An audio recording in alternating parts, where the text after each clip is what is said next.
Greetings and salutations to our fine podcast audience. Welcome to 3 Peas in a Pod, episode 241. We made it. We made it. We're on the same day as when we recorded last week. And as if you remember, our loyal listeners, we were closely monitoring the Braves hopefully run into the playoffs. And we just got an update from producer Charlie.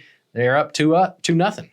In the first third of the game. That's right. So we're things are trending in the right direction. By the time this podcast dropped, they could have gotten into the playoffs and already gotten knocked out. Or they could be approaching World Series. Maybe. Wouldn't that be great? You just never know. That's right. Of all years. We just never know. It's been a rough year. Well, the year that we won was of all years. It was a rough year. It's like this year. That's right. Which goes to show you, do we really know how to predict baseball? We know how to predict who will be the best team over the long season. You know how you do that? They have the best record. Those are the best teams. Mm-hmm. When you play for 9 months, the team with the best record is the best team at the end of that time. But at the same time, there's this whole industry that's grown up around sports. That's playoff. Well, that's we're going to tell you what's going to happen before it happens. Oh, yeah. And nobody ever goes back and analyzes that stuff and goes, okay, did they know what they were talking about, or that they were just trying to? No, they don't. People talking. We don't want to have silence, so we listen to them. Mm-hmm. Yeah, it's like the in-season NBA tournament. Did the guy the team that won the in-season tournament last year win the NBA championship? Mm-hmm. They did not, did they? I don't think so. No, it was the Lakers. Yeah, it's just a chance. Won the in-season. It's a chance to they didn't make it get a lot of money focused on a little thing for a short time and a bunch of fans and a bunch of cities to celebrate. Mm-hmm. That's why we now have longer playoffs in every sport, not because we want the best team. We want more money. More money. Yes. We want to be entertained. That's right. I'd hate to have to. Entertain me. Mm-hmm. Yeah. Bring out the gladiators. Speaking of entertainment, I hope today's conversation is entertaining. Oh. This is what happens when you don't send us questions. Yeah, we had to get one more in the can. We make something up. So we decided There's something we're interested in. Yeah, for today's podcast, we even said we're going to hit record on the camera and we're just going to see what happens. Talk about what we were interested in with there's one little factoid. What we were interested in about 5 months ago. That's right. We wrote it down. We had one factoid, and we went from that. All right. So, Nathan, you had looked up a statistic for us that we found interesting, that we thought would be interesting to talk about. Well, I didn't find the exact statistic. You didn't find it. I didn't find it. But you give your stat, then I'll give the quote that I gave that got us to where we're going to go. Okay. Yeah. So we're talking about the idea of cultural Christianity versus becoming a disciple. There's some quote, I know it's in John Mark Comer's book, Practicing the Way, that Steve Clark had mentioned in a on mission discipleship program we'd had, which was basically when you look at there was a Gallup poll, I believe it was, that asked basically, do you identify as a Christian or not? And that was some high percentage. It was in the United States. Yeah, in the United States was 70, 80, whatever that percentage is in the United States that identify as Christian. But of that percentage, I believe the number was 4% would be able to have any of the practicing behaviors of a disciple. Things like regularly reading their Bible, engaged in prayer habits, attending church on a regular basis, giving to the poor, those kind of things. When they did those deeper questions, only 4% of those people actually got to a place where they would actually be what Jesus would probably refer to as his disciple. And so there's this wide margin between people who would claim to be Christian and people who actually take seriously what Jesus has asked them to do. And that was one discussion we were looking at. And so then I had gone from that to a quote I had heard from Richard Dawkins. Some of you may know Richard Dawkins is a outspoken atheist. He wrote several books in the early 2000s that became the new atheist movement, and became a very famous guy.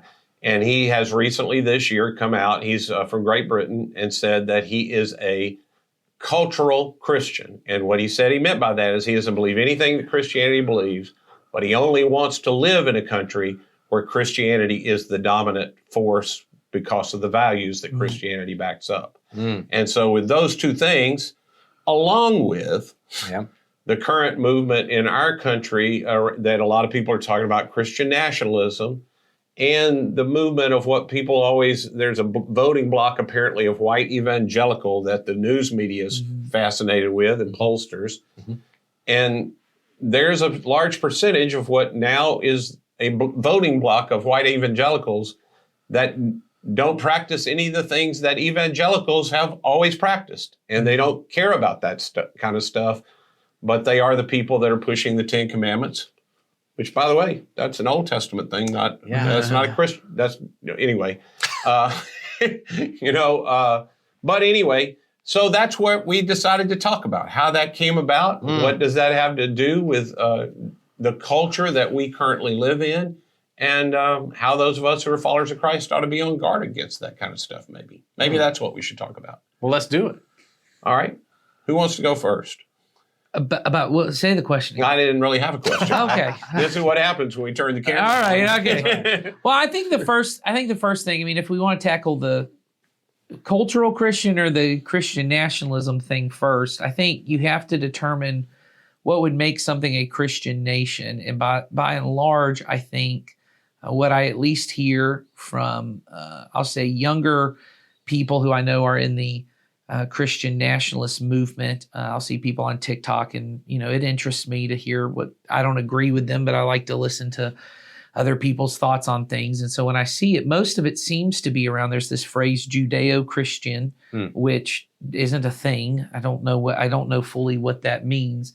I think what they mean is the Bible Has its roots in the Bible. Has its roots in the Bible, but even that I don't think is authentic to what is true. Selective parts of the Bible. I'll say it's their interpretation of what the Bible says. I would say the difficult part for that, so the idea of a Christian nation, is most of it comes down to, is centered around a belief in God, a certain set of morality that is kind of centered around that.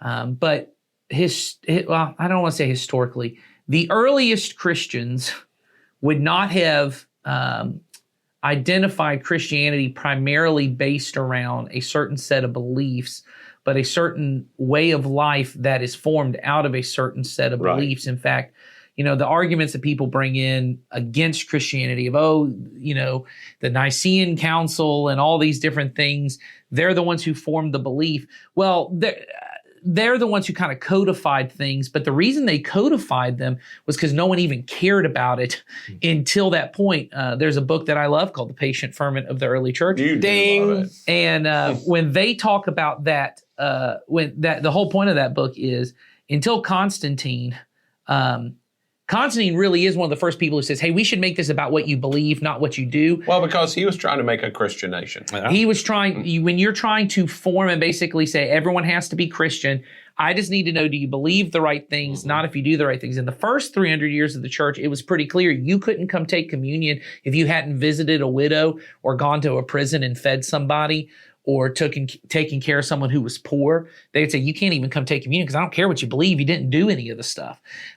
And then that all changes to when they go, well, we got to have the right thoughts about things and the right beliefs around things, because that's an easier thing to manage than are you actually going to do what it is. So I'm sitting here thinking as well, Nathan, when you brought up that kind of stuff about you couldn't take communion, similar things are taking place nowadays in countries where they're predominantly Islamic nationalist kind of governments, and the Christianity is growing like crazy in those countries. But because it's so dangerous to be a Christian, and they're so aware that Islamic terrorists could want to infiltrate and find out who all the Christians are and kill them, one of the very first things you have to do when you say you want to be a Christian is get baptized, do it publicly, and you must go and tell everyone you know that you just said no to Allah and yes to Jesus, at which point they're probably going to threaten to kill you. Right. You have to do something that says, I'm fully in. I didn't just believe something. Right.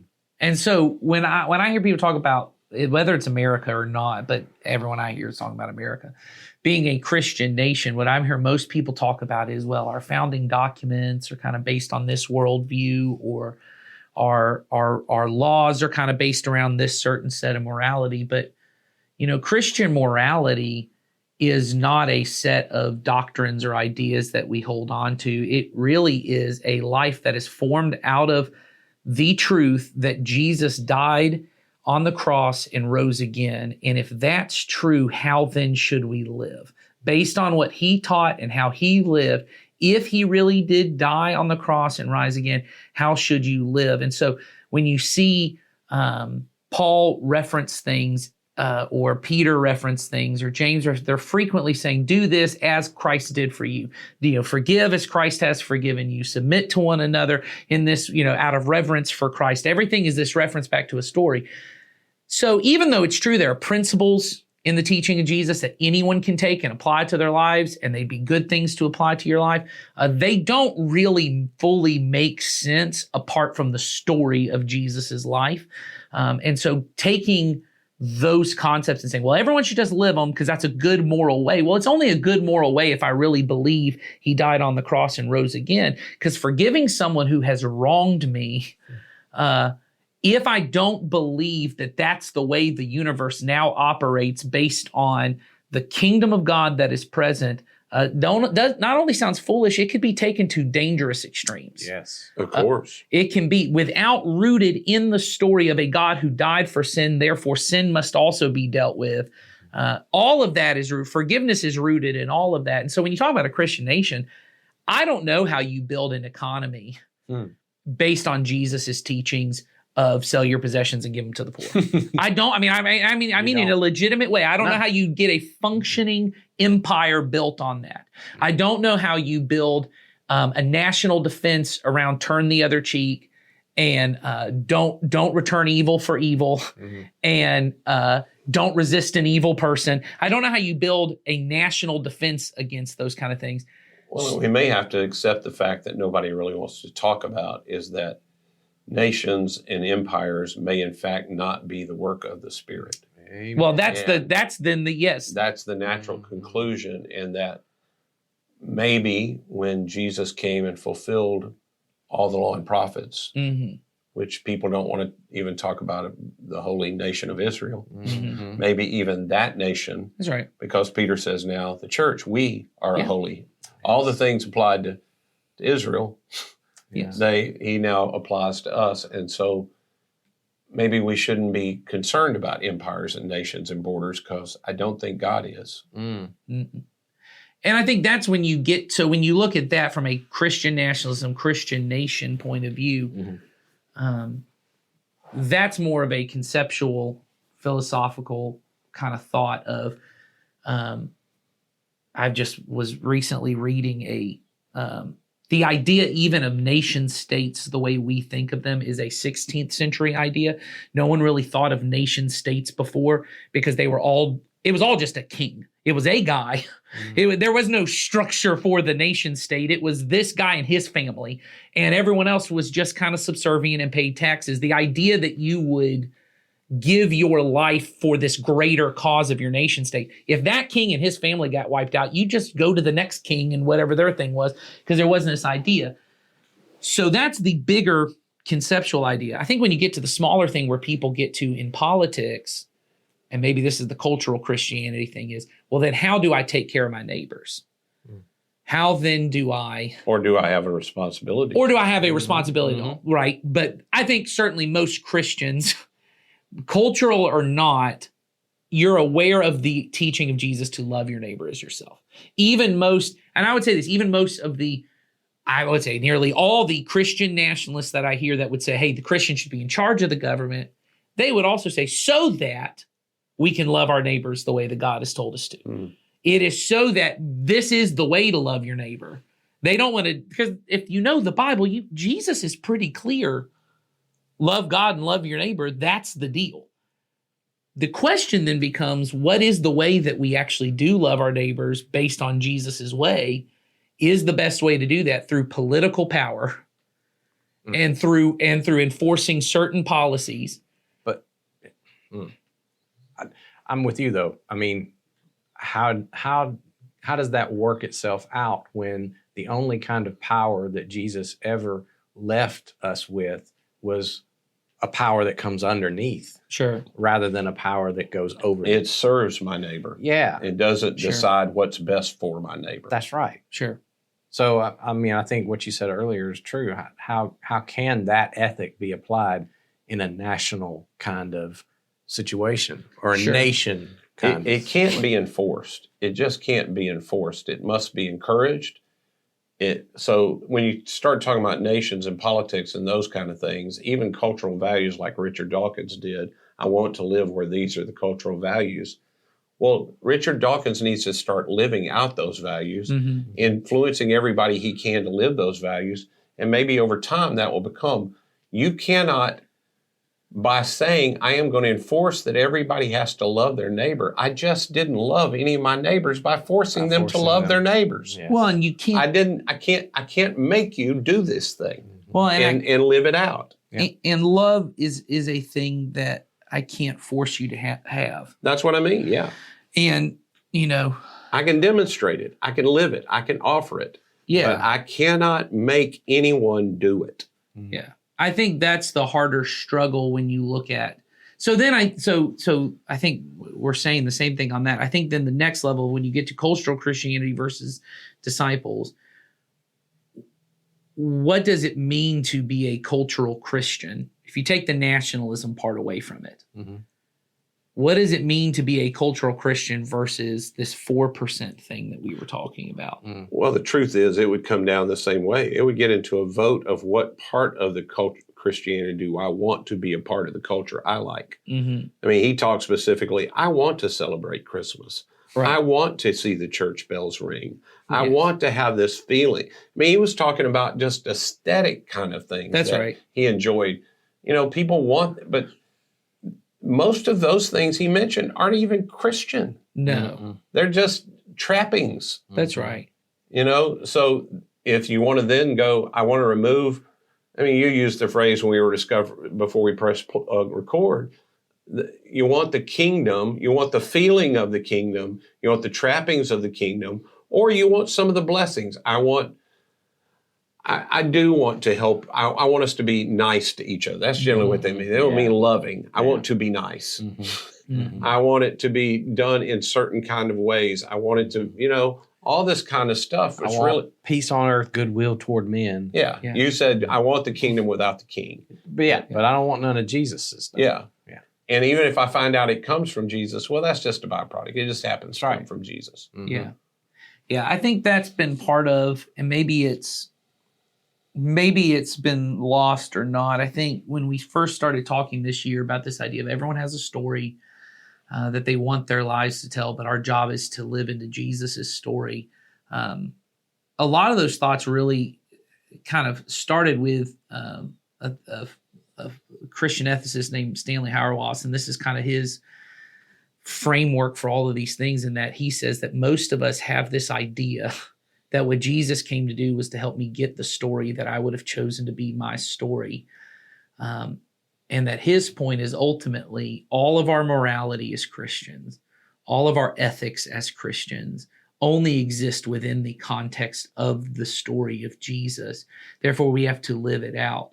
But that's a story everyone has to adopt for themselves, every person who wants to be a part of it. So when you even talk about, making someone love their neighbor, I'm not making them love their neighbor. I'm making them do something for their neighbor. Mm-hmm. And there's this weird part of love where everything is a pendulum and we want to swing it one way. It's an HOA. Sure. You can only plant Bermuda because he's going to have Bermuda, and we don't want y'all getting your grass over on each other's side. Yeah. So you may not want Bermuda. We're all doing Bermuda, dang it. That's right. And we're also going to have oak trees that kill Bermuda. And so we swing a pendulum one way or the other, where some people think of love as purely sentimental and it's affection that I have for someone. And then other people swing and goes, no, love is a verb, it's an action, it's the thing that you do for other people. But the way the Bible seems to is love is something that you become, because God is love. Therefore, we are formed into the person of love. So there are things that I do that are loving. And there are feelings that I feel that are loving. But it all comes from God. And so the way to enter into a loving relationship with other people is to put Jesus at the center. Everything else, and this is the difficult part, even And Jesus would even say this about parents where, he'll say things about, this is how you treat God, but you parents who are evil. Yeah, He doesn't right. say, you know how much you love your kids. He says, you know how you're evil, but even you who are evil with your kids wouldn't do something this evil. We tend to think you don't know love until you've had a kid. Well, that's not necessarily true either. You know something that feels very close to love, Yeah. which is there still though is a ton of mutual self-interest between me and my kid, and you don't start to realize it until they're old enough to push back. And you suddenly realize this kid is their own person and they don't think the way that I think. My kid, my oldest right now is just about to turn 13. She's finally reached that stage, and no matter what I say, that's the dumbest thing. I don't even know if she disagrees with half the stuff I say, but she gotta just. That ain't what I came up with. Yes, exactly. I reject it. I just got to push against it a little bit. And I feel that thing. And I said to my wife, you remember when I was the smartest person in the world? And you start to get this feeling of, do I actually love her enough to allow her to have different thoughts than I have? Or do I feel the need of going, we need to argue about all these things. You need to see my point of view so you can come to my side of this thing. Love allows the person to be separate from me. So what that must mean in any relationship, in order for me to have that kind of love for my neighbors, that has to come from something that's not me. That allows me to say, allowing you to be different than me may mean that you want to harm me. May mean that you, in fact, want to be my enemy, and now I have to love you as an enemy. May, in fact, mean that you want to curse me, so I'm going to have to bless you. But that's difficult if it's not centered in a story where even if you do kill me, my life's eternally secure. Yeah, I have said to people for years who come and want to talk about forgiveness, which is a struggle for most of us if you've ever been hurt, which everybody's been hurt. That's right. If you don't buy into the only reason for you to ever forgive is that Jesus forgave you, you can talk yourself out of it. Of course. If you don't get down to, because it doesn't make total sense in some cases. And so you just talk yourself out of it, unless the command is forgive just as I forgave you. And the truth of the gospel is I was forgiven before I knew Jesus. Before while I was still a sinner. Christ died for me. The act that forgave me from God's end of the bridge, if we use that illustration, it was wide open the whole time. Yes, right. And so that's where I have to get, is that I don't hold that against you anymore. That's not easy. And sometimes it feels impossible. And without the work of the Spirit and the story of Jesus at work in your life, you're never going to get there. And to wrap this back around to where you originally started, I don't hear that is in any way a part of the quote unquote cultural Christianity that people want in our society. No. That part is not ever a part of the conversation. Most of what I hear as part of the cultural Christianity sounds a lot more like 1950s morality. That's right. And for anybody that now, from the distance of 80 years, looks back at the 1950s and goes, man, those were some really moral people. Y'all need to read more. Well, yeah, but even that, and you talk about the forgiveness thing. I mean, I don't hear that in the cultural. Oh, forgiveness? Oh, gosh. Forgiveness is not a value. I hear the eye for eye, tooth for tooth part. Well, and I hear is Old Testament before Jesus. I hear the rationale of the reason you forgive is because you can't rent space to people in your head.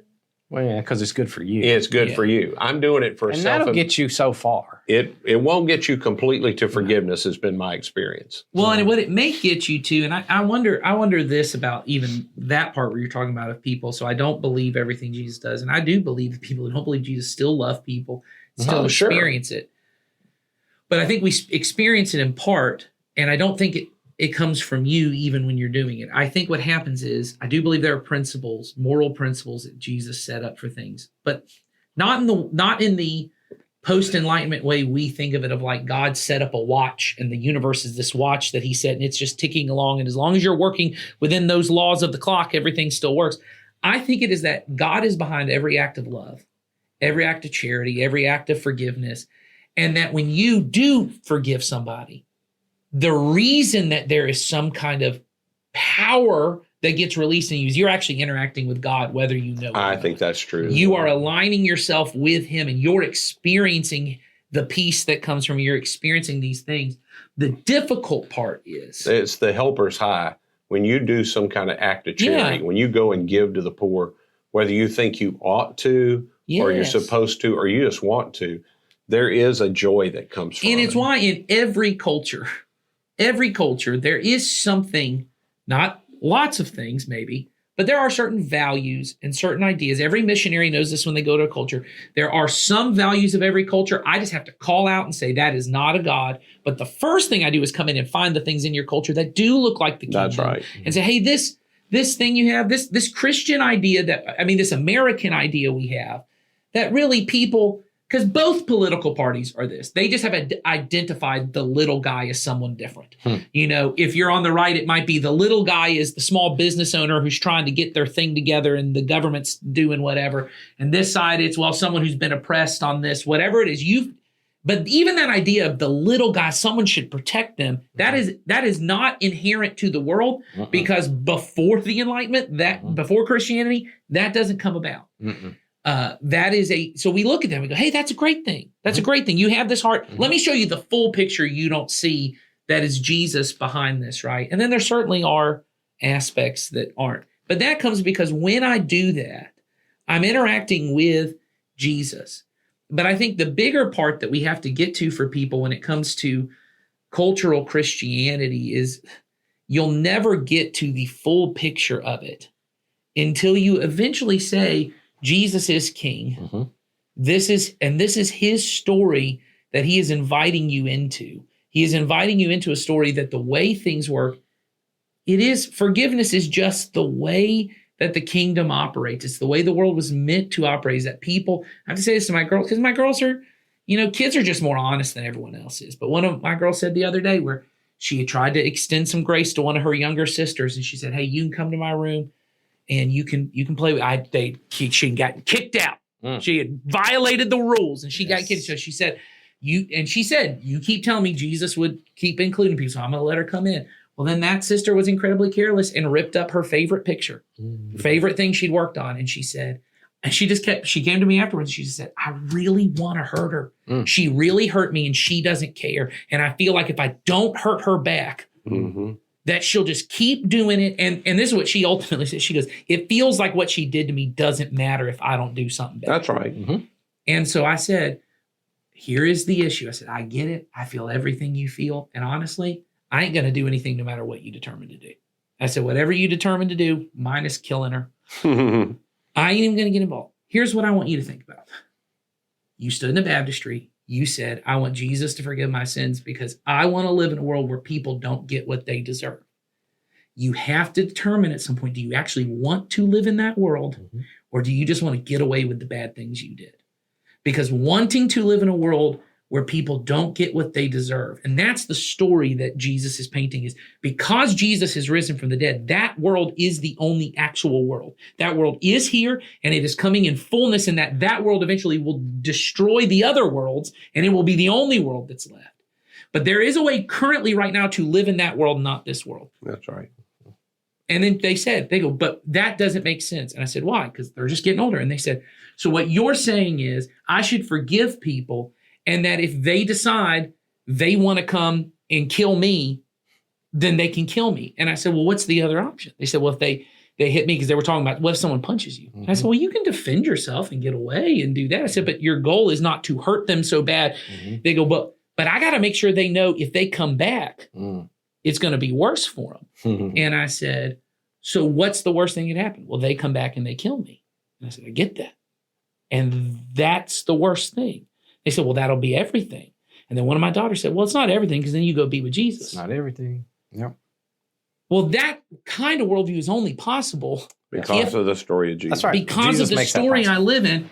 If I don't live in that story, and I really mean this, my non-believing neighbors, I get why they're all about politics. And this is the end all be all of everything, because in their worldview, and that's why I say when people say nothing's going to change, no, we have seen countries where world leaders get in power and things really go bad. There could be bad things coming.